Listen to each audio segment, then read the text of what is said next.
find the right words. And there's no way this is real life. There's no telling you're the right girl. So I can only say that it feels right. It feels right. It feels right. Yeah, I can only say that it feels right. It feels right. It feels right. Yeah, I can only say that it feels right.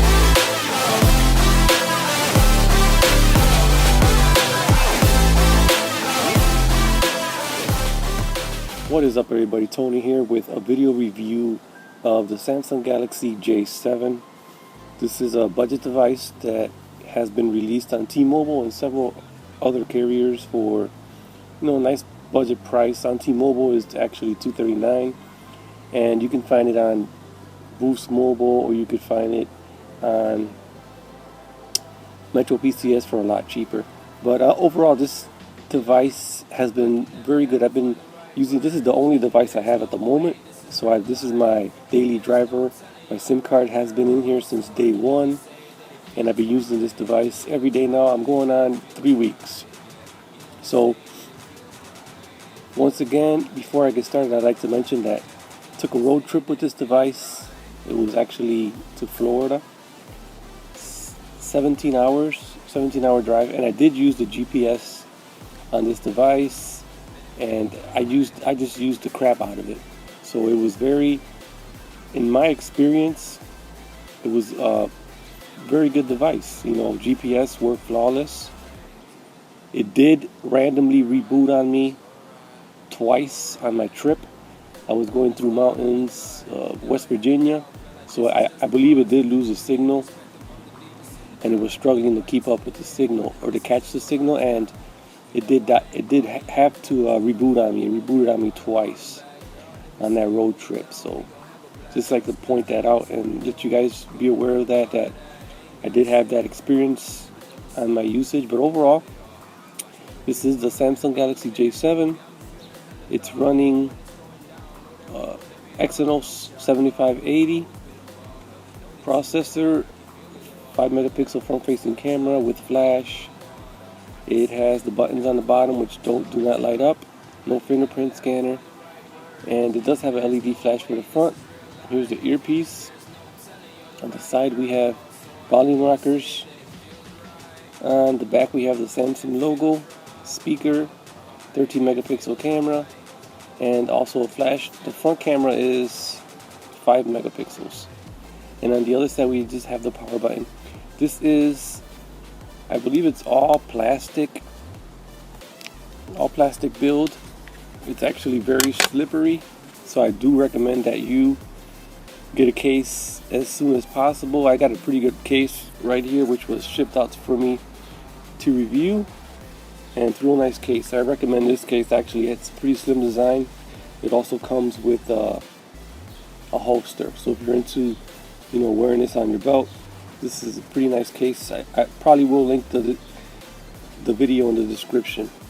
So, cool thing about this phone is that it has 2 gigs of RAM. The display is actually real nice. It's actually 720 Super HD AMOLED, 5.5 inch screen, very nice. A couple things I will mention on this device that I do not like, and it's going to be the speaker placement in the back. The buttons on the bottom don't light up, but that's not a big issue for me. You'll just remember where they're at. Also, another thing is it doesn't have auto brightness. So you have outdoor mode, which you can enable, and I believe it lasts like 15 minutes, and then it kicks off. There's a mode for that in settings. Another cool thing about this device is there's not a lot of bloat.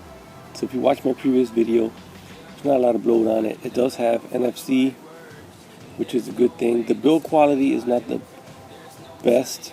I'm going to say they cut their corners on the build quality. I'll go ahead and show you the back is removable. It does have NFC, which is embedded into the battery. You could kind of like see it there. There's an NFC in there. And then it supports micro SD card, 2 terabytes. And yeah, the speaker placement would be my biggest complaint, because I watch a lot of YouTube videos on this device, and speaker placement is definitely my #1 complaint.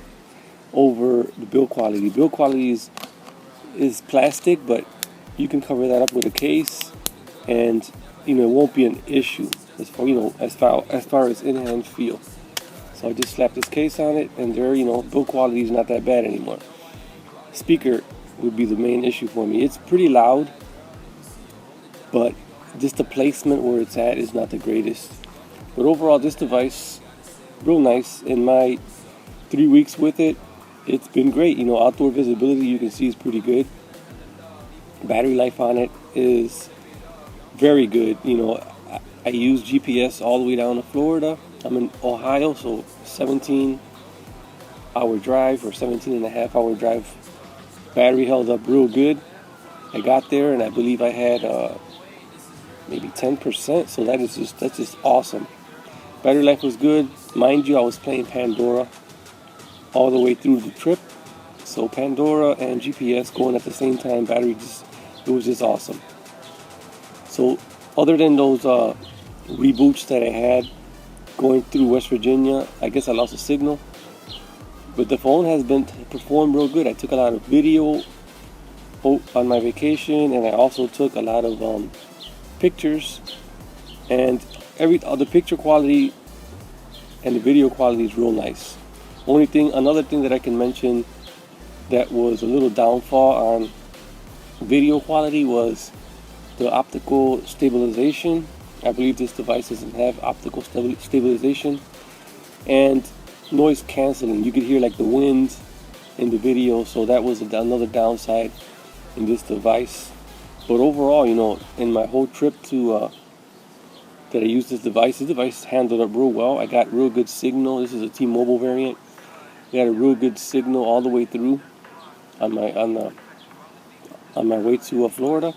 Through the whole trip, I got a good signal till I passed through West Virginia. West Virginia, kind of like, I guess, the mountains, lost the signal, but the GPS is still working. So you can set it. You can set your location settings to GPS, and GPS will continue to work flawlessly. But yeah, in my experience, this device held up pretty good. It's been a good device. GPS works flawless. The screen is just beautiful. It's one of the brightest, beautiful screens. Couple downsides that I mentioned already would be no auto brightness, speaker in the back, and the build is plastic. No fingerprint scanner, but I don't care for it because it's paired up to my watch, so it automatically unlocks. But yeah, this device, will I recommend it, man? I think it's one of the good devices or budget devices that you can buy for $239. If you get it at a better price, running the Exynos processor, some of them run the Exynos, some of them run the Snapdragon, then you have a pretty good phone here. So yeah, overall, my experience with it has been great. Will I recommend it? Absolutely. And that's it for this video, man. So right. I'm just going with the gut. Never had a doubt, felt like this is just a must. Put me in perspective, I'm the deepest in the cut. Everybody tuning in.